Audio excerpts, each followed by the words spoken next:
says he directed rescue operations from the roof of the American Can Company, shepherded hundreds to safety, wrestled alligators.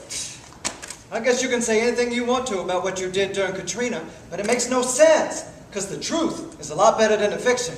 You see, when Katrina was approaching, I was telling my parents to leave, which of course they didn't. Mama said, during Hurricane Betsy in 1965, I was at home with an invalid mother-in-law, 3 small children, and your father working on a telephone pole in the 9th Ward, and we were fine. I don't think I would be comfortable on a long car trip. I can't convince her to go, but I do convince her to come to my apartment, because it's on the 2nd floor. When the sort of a hurricane party feeling in the building, until Monday morning at about 3, when the water kept creeping up and up, and this guy from the building starts freaking out, saying, "We gotta break into the apartments and take their food." To which I replied, "No, we don't. We have food. We have food and we have scotch." Then he makes this big, bold SOS statement on the roof, but in soap powder. So then when the rain comes down, we got all these bubbles all over the roof. So everybody has to be real careful so they don't slip and fall. Sylvester, Sammy, come to Mommy, you silly little weasels. You haven't seen my ferrets, have you? Sammy and Sylvester? No, but you have seen who? Doing what? Really? Well, listen to this. The Friday night before the storm, my son left, and he begged me to go with him.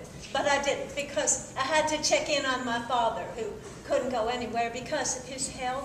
And besides, I had been to the grocery store, and I got all kinds of survival food and batteries and water, so I was ready to ride out the storm. So Saturday morning, I got up, and I thought, well, I'll just cook all the things in the freezer and get a cab over to my dad's. So there I was cooking, and my little nephew calls, and he tells me that my dad just died.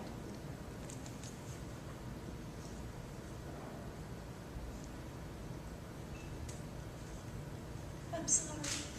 Well, Sunday night, Katrina hits with all her wrath, and by Monday afternoon, it's over with. I mean, for the most part, we figured we had dodged a bullet. Tuesday morning, I wake up to find my street is a river. My front yard's a lake, and the water is slowly but surely coming into my house. By 10 p.m., I have got 5 feet of liquid in my house that you wouldn't even want to put your foot into, so we all move upstairs, and by that time, there's, of course, no electricity, there's no water pressure. We have very little of anything except a telephone. And around 10 o'clock, the phone rings again, and it's Tucker Carlson. Hi, Sheldon, how you doing? Well, what do you think now? Well, now I think I made a colossal mistake, Tucker. So, he interviews me for about 15 minutes, and then he says, "We're going to check in on you tomorrow, and hopefully everything will be a lot better then." And as soon as I hang up the phone, I lose phone service. So now, I got nothing. Oh, except the battery-operated radio. Well, it was Monday morning about 4 a.m. when Katrina hit. Now, you can tell it wasn't a bomb. It wasn't 9/11 or nothing, but it was a powerful wind. It hit the Superdome and went whoop! And all the lights went out. And that's when the water stopped.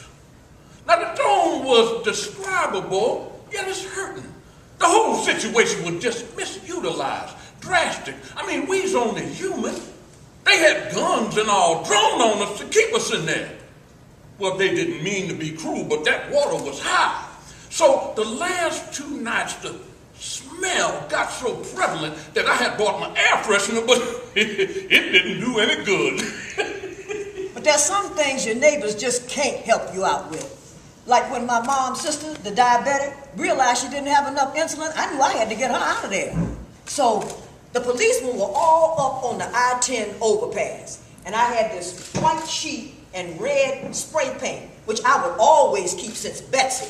So I sprayed diabetic help on the sheet, and my granddaughter and I held the sheet up, and the policemen saw it on the overpass, and they got on the bullhorn. What's wrong, Mrs. Cato? I got onto the roof closer to the overpass, and I hollered at them, "We got a diabetic emergency!" And they sent a boat over to get my sister. That was my mom's sister. Now, they didn't have any more room in the boat for anyone else. But the girl got real panicky, like she had cabin fever. So I went down into the lounge, and the thing is, you don't want to go down there unless it's absolutely necessary. I mean, the water was up to my neck. I am short, but that's a lot of water. I don't know how to swim. But I know what I need is right above the bar. So I go down into that water, and I get a half a gallon of Crown Royal. Take it back to her. I say, honey, knock yourself out. And she did knock herself out. She took her some drinks. Thank you.